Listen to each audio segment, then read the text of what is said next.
Good morning, good afternoon, and good evening, everyone, and welcome back to another video chat organized around the book, A Brief History of Economic Thought, from the Mercantilists to the Post-Keynesians, published by Edward Elgar and expected to be published in July 2022. In honor of this book, I wanted to do something different, so I thought of sitting down with each of the authors to discuss their chapter and their contributions to the book. Today's guests, William McColloch and Matías Vernengo. William McColloch is Associate Professor of Economics at Keene State College in New Hampshire, where he teaches courses in the history of economic thought, macroeconomics, and monetary economics. He received his PhD and his Master of Science degrees in economics from the University of Utah and holds a BA in economics from Bard College. His work has appeared in the Journal of Economic Issues, the Review of Radical Political Economy, and the Review of Keynesian Economics. His current research concerns the rise to dominance of marginalist analysis and its relationship to early American institutionalism. Matías Vernengo is a full professor at Bucknell University, formerly senior research manager at the Central Bank of Argentina, associate professor of economics at the University of Utah, and before that, assistant professor at Kalamazoo College in Michigan, as well as the Federal University of Rio de Janeiro. He has been an external consultant for several United Nations organizations, like the Economic Commission for Latin America and the Caribbean, the International Labor Organization, the United Nations Conference on Trade and Development, and the United Nations Development Program. He specializes in macroeconomic issues for developing countries, in particular Latin America, as well as international political economy and the history of economic ideas. He's also the co-editor of the Review of Keynesian Economics and co-editor-in-chief of the New Palgrave Dictionary of Economics. Thank you to both for joining me this morning, and again, for contributing a wonderful chapter on the Rational Expectations School, which rose to dominance in the profession with the writings of Robert Lucas and Thomas Sargent in the 1980s. So let me start with a very general question. What are the fundamental ideas of the rational expectation schools? In a few words, how could you describe this approach? Sure. First, thanks very much for the opportunity both to contribute to the book and to talk today. I think in some respects it helps maybe to start from the conclusions rather than the methodology. And perhaps the most fundamental idea is a reassertion in the belief of the ability of market economies to achieve stability and full employment in the absence of large-scale government intervention. And in that sense, the Rational Expectation School was part of a counter-revolution against Keynesian or activist policymakers that viewed mature capitalist economies as being inherently unstable in some way, and that saw the market as a force to be tamed. In contrast, really, the Rational Expectation School is arguing that monetary and fiscal stimulus is not only unnecessary, but really that it's likely to do more harm than good. And that idea, and I think its reinsertion into popular political discourse, that's not solely the product of rational expectations, but it's one of the practical, lasting consequences of the movement. Beyond that, I think that Keynes famously describes in his concluding chapter of the general theory that one of the outstanding faults of the economic society that we live in is its failure to provide for full employment. And Keynes, of course, recognized that the market system might regularly fail to provide everyone that wanted a job with a job, and that people would therefore find themselves involuntarily unemployed. So part of what Rational Expectations School attempts to do really is to define away this problem. And their perspective is not, oh, hey, unemployment should be really lower on our list of priorities. Instead, it's an assertion that involuntary unemployment really doesn't exist, and that if fewer people choose to work at a given moment, that's a voluntary choice not to accept the wages that they're being offered. And so in that sense, Rational Expectation authors were quite radical, really, in saying that unemployment was really not a problem that needed to be solved. Thank you. If I may just add one thing. So it's a return to a view that I don't think not even the original neoclassical authors held, in the sense that they saw market failures as more prevalent. So it's an use of the marginalist notion that markets are at all times in equilibrium in a sort of a strong, peculiar sort of way, with important social implications, and those social implications which we don't go a lot in our discussion, but it is with the rise of neoliberalism.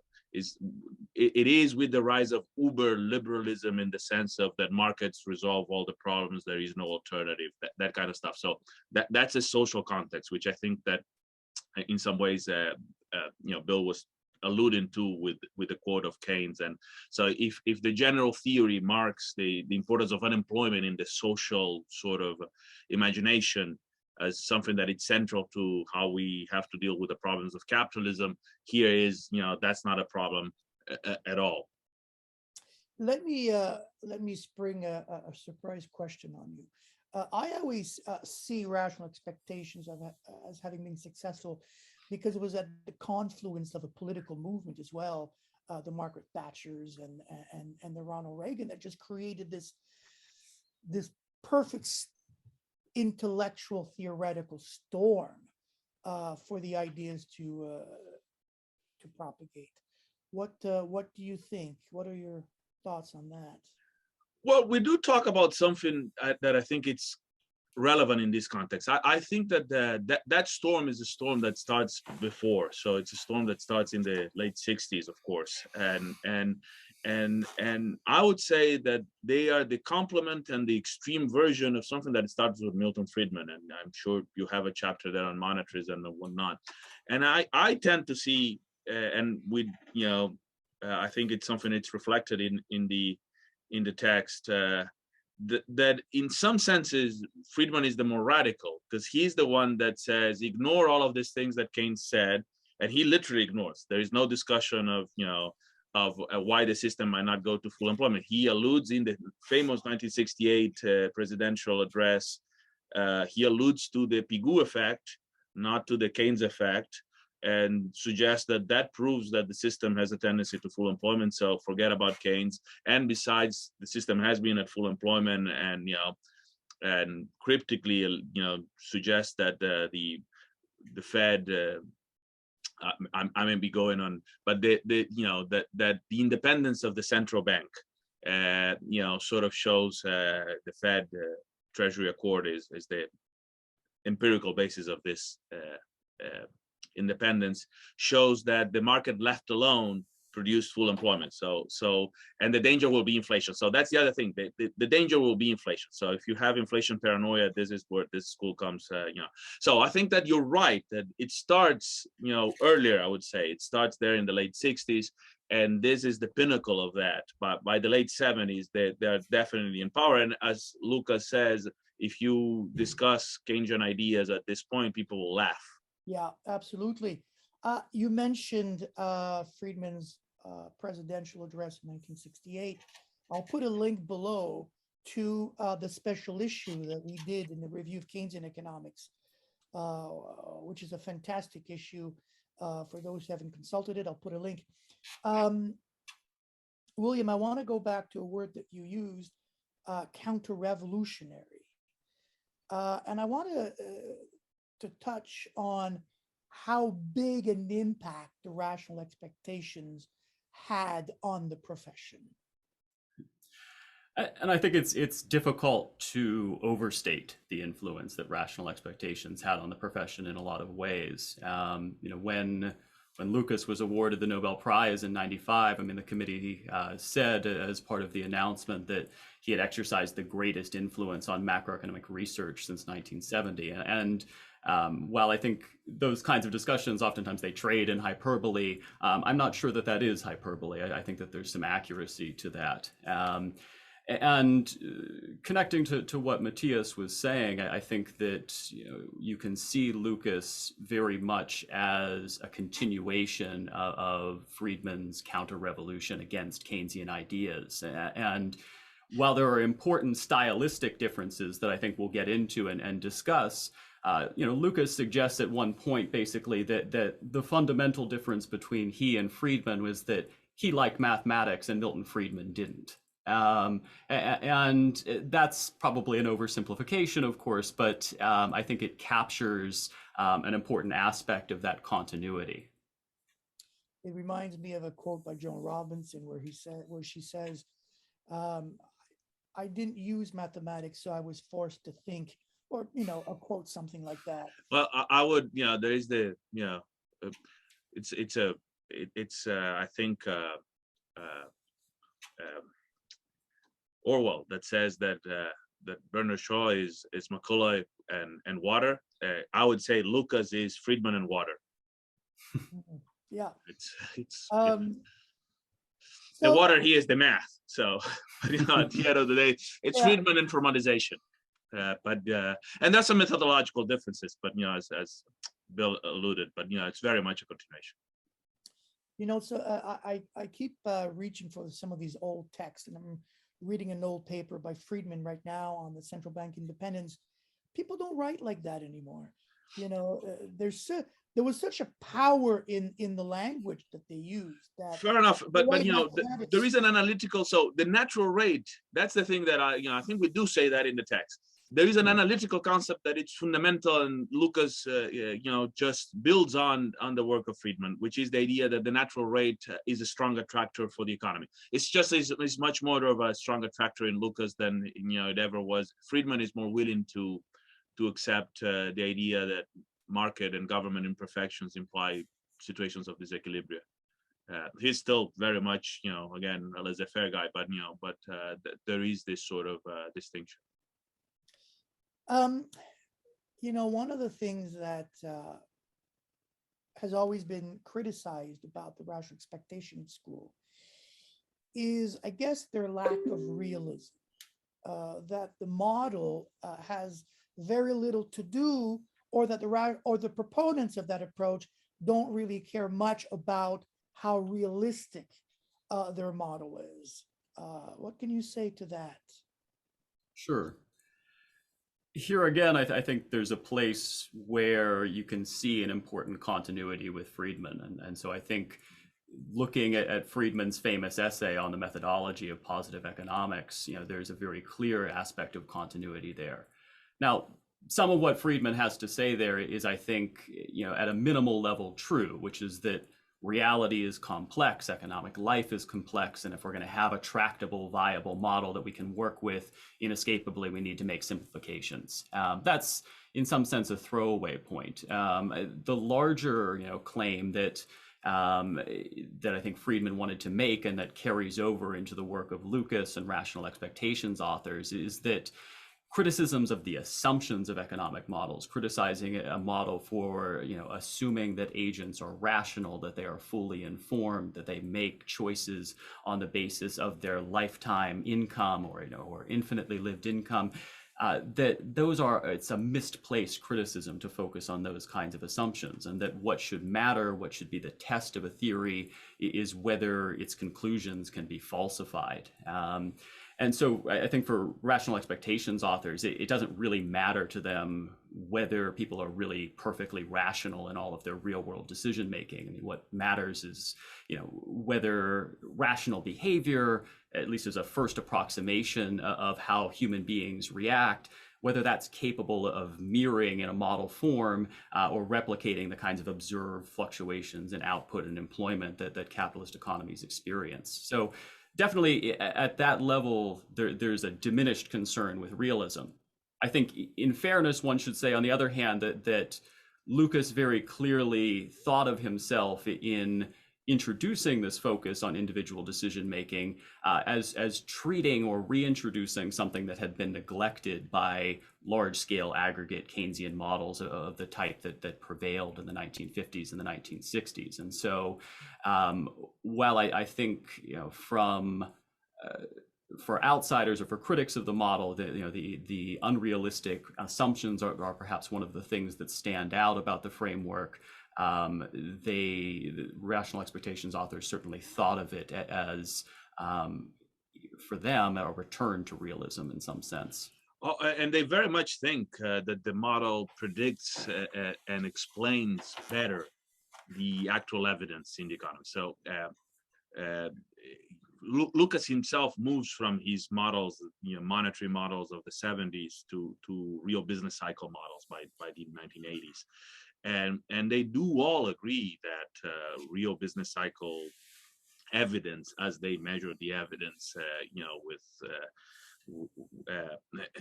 with their econometric, it's actually calibration models, that it explains the business cycle. So there's this notion on the idea of total factor productivity, a concept that it's fraught with problems, but the idea that they can show, cycles in ways that supposedly the Keynesian macroeconometric models of the 70s didn't. And that was a big sort of, I think to some extent, that's what also Bill is saying, part of the story. So they think that they do predict better. And so they don't care about the supposed realistic assumptions. Well, so you've touched about sort of this model-centric approach, and largely, I guess, born out of their skepticism about empirical data, something that Lucas is very much associated with, and something that carries his name, the Lucas critique. Can you perhaps explain what the Lucas critique is, and did it motivate a retreat from empiricism in macroeconomics? So I think you run the risk with something that's so highly cited like the Lucas critique, that it has meant so many different things in different hands of people accusing you of misconstruing it. But I think most simply put, the basic contention of the Lucas critique is that econometric models that are based on the past behavior of the economy shouldn't be used as reliable guides to its future behavior. And so if we believe that agents are rational, that they're continually gathering information about policymakers' behavior, we can't expect people to act the same way twice, to react the same way twice. And the sorts of policy regularities that might appear in previous time series don't really act as a meaningful guide to future policy. And a way perhaps that it motivates a retreat from empiricism is that I think for rational expectations authors, it suggests that instead the foundation of macro modeling needs to be a foundation of these deep parameters of the economy, of these foundational aspects of human behavior that they at least are supposing that are invariable, that are, that have no history, that are continuous in all moments. And that those are going to be those kinds of assumptions, that people are rational, that they're self-interested, those are going to be the only kind of reliable, stable assumptions. And moreover, that market's clear, that there's a full utilization of resources, those are going to be the only reliable guides, reliable assumptions that we can make in trying to forecast. But in terms of their actual influence, I should say, so forget for a second what they might have thought they were doing. I would suggest that there is a talk, and there has been a talk for the last 20 years, and in fact, the last Nobel Prize can be seen as a reflection of that, of an empirical turn in the profession.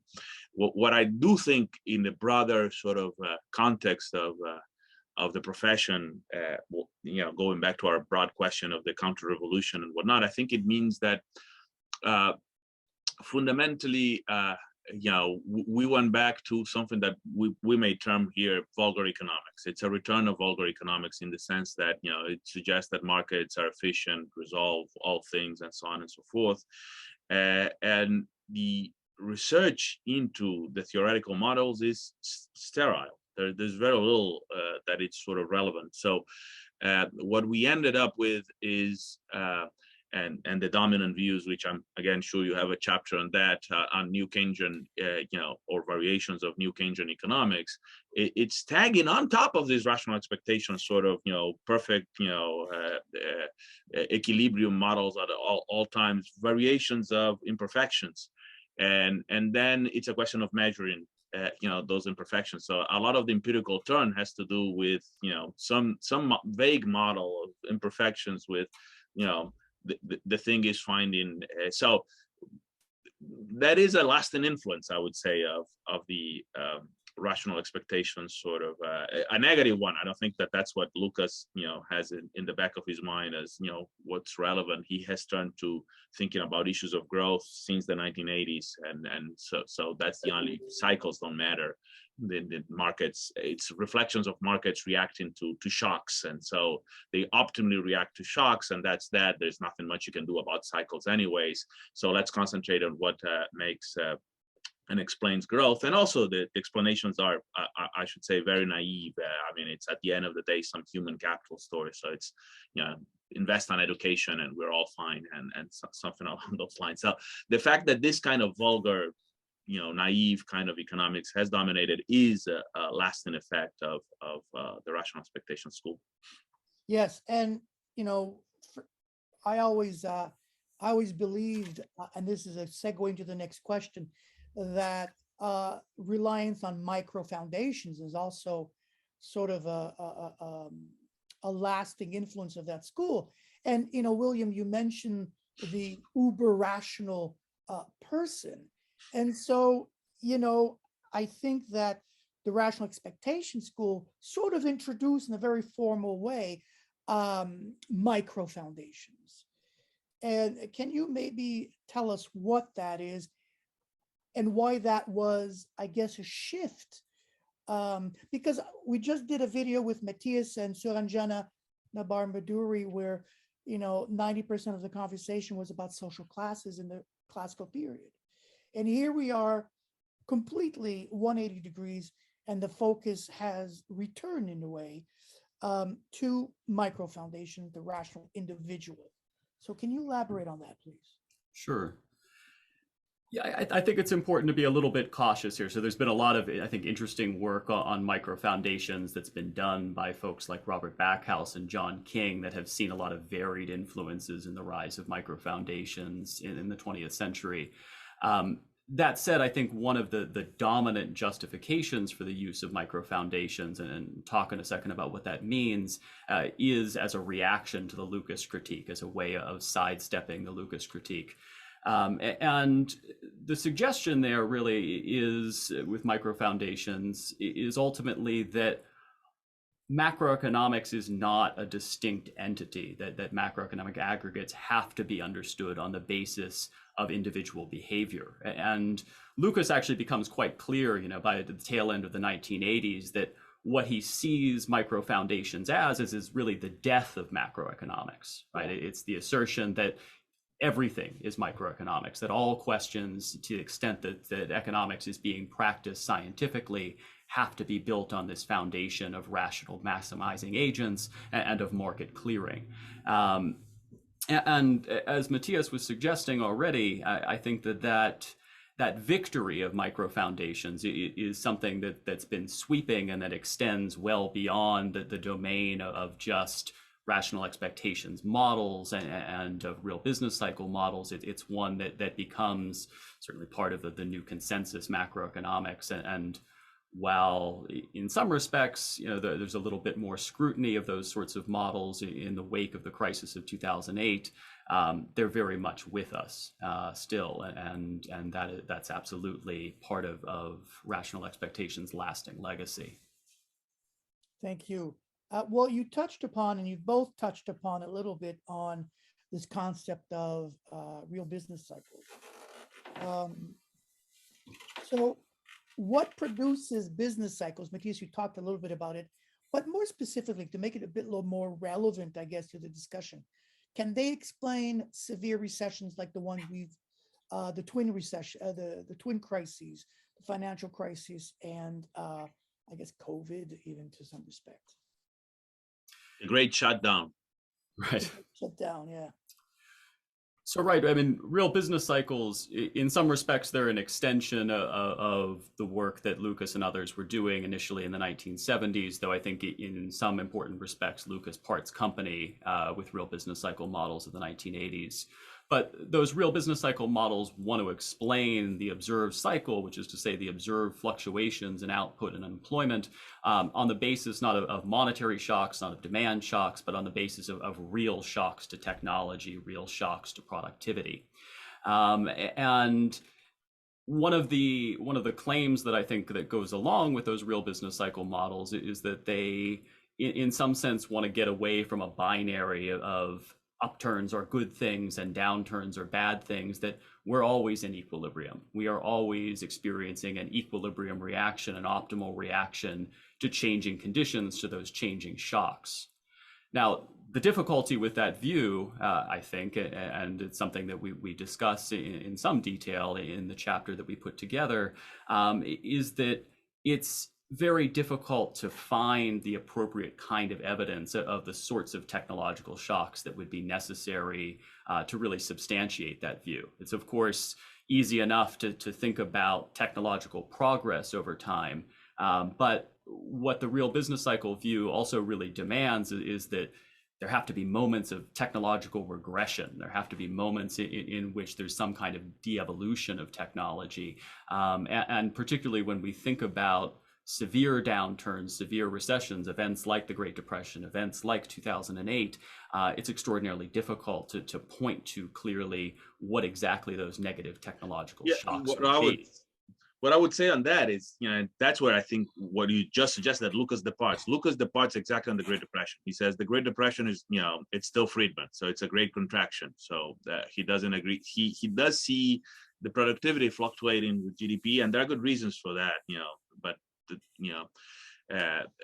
even if you don't use TFP, which again, it's a flawed measure, but even if you look at labor productivity, but there are reasons, and causality could be sort of being reversed, but I don't want to get too much on that. But the idea that the Great Depression is caused by a technological shock, it's very problematic. At the end of the day, if you go to, I think, the authors within the Real Business Cycle School, which is again a continuation of the Lucas monetary misconception models, so that it was monetary shocks, is that it's the labor regulation imposed by the Hoover administration, which, by the way, think of this: Hoover gets elected in 28 and gets to government early in 29, and so the beginning of the year, whatever, at that point was probably in March, April, and the hit financial crisis is in October. And the notion is that these regulations produce, because regulation could be a negative technological shock in the sense that you affect the way in which the economy works, like an oil shock or something like that causes the depression. And so it is a very sort of strong proposition. So the notion that you would dissociate the brutal financial shock and its effects on debt, and through debt on the abilities of corporations and individuals, consumers and so on and so forth to spend, it's unconscionable. And the notion that and the fact that Lucas himself says, well, that's not visible in the data, I think says a lot about that. So that the main explanation for the business cycle is one that excludes most observed downturns in the economy. Thanks. You've touched on data, and I want to go back to a comment you made about the Nobel Prize. It has been awarding, the committee has been awarding Nobel Prizes, if you pardon the expression, Nobel Prize in economics, to empiricists. Is this a general rebuke of the rational expectation school? In other words, has the profession, and I understand the lasting influences, but has the profession at large gone beyond the rational expectation school today? Well, let me maybe touch on the first part of that question, and perhaps I'll leave the second part for Matías, which is that if you look at the recent Nobel Prizes, with your answer. No, but so if you look at the recent prizes, so if you look at Duflo and Banerjee in 2019, right? And more broadly at the popularity of randomized controlled trials as a methodology. I think one of the things that you see there is a methodological acceptance of some of the key tenets of rational expectations. So what's part and parcel of their view and their larger approach is to conceive of global poverty as a microeconomic problem, as a problem that has very little role for macroeconomic policy in it. And the question then becomes, how exactly are individuals going to respond to certain targeted policy changes? How are individuals going to modify their behavior in response to changing incentives? And so while that's a framework that in some sense departs from blackboard models of self-interested rational agents, it's also one that I think accepts that all of the solutions to poverty must be micro-founded. You could maybe make a stronger case when you look at the most recent prize given to David Card that's more of a rebuke. But even there, so I think there's something that's telling. So if you read or if you listen to Card's Nobel acceptance speech that he gives, one of the things that he does in the course of that speech is he speaks to criticisms of his work on labor markets that have been raised here. And he makes a very direct allusion to the Lucas critique in that discussion, which he basically accepts. You know, he says that we need to be wary of the fact of whether or not we can extract lasting conclusions from previous historical data, and makes reference to the decline and ultimately the perceived failure of the macroeconometric models of the 1960s as a kind of cautionary tale. So you see there, you know, the Lucas is of course still with us, but you see the specter of Lucas at work. Thank you. Matías, last words. Oh, I tend to agree with what he says. I don't think that there, in many ways, there might be a break as he was, you know, I think Bill did respond to some extent to your second question, you know, with the Card story. The Card story is, you know, it seems like a rebuke, but it's not really. There are deeper issues in which I think it's still very much part of the dominant sort of view. And I'm going to escape a little bit of that question, and because we brought again back the 1960s and 70s macroeconometric models, to suggest that there is something about those. So those models are not fashionable anymore among the mainstream, you know, structural models that try to look at parameters. But you know, there's some Ray Fair still, I suppose the Coles Commission, the old Coles Commission at Yale still does some of those things. But I think it says something about something that I think I did work with Wynne Godley for 2 years at the Levy, and so this brought back some of those ideas. Those models were actually quite successful. So you know, I mean, the models in the way some more heterodox Keynesians thought about those models was not about making predictions. So of course, you know, there is a shock, you know, and you won't be able necessarily to know that the shock happened. So, but the model can replicate and understand what's going on. And the way it was thought, it wasn't about parameter measurement, which I think Bill also correctly pointed out that there is, even post Lucas critique and in the context of the empirical turn, there is a concern with empirical measurement of these parameters, deep parameters that say something deep about the behavior of rational individuals. Godley always says that, you know, he was less interested about the parameters. Of course, you have some behavioral equations in there, and you estimate something that is, broadly speaking, you know, behavioral. But the central thing was the accounting structure. The accounting structure implied, you know, that everything came from somewhere and went somewhere, and it imposed, more importantly, a structure of causality. And it was that structure, what he called the architecture of the model. So that structure of causality, that architecture of the model, is what drove the results.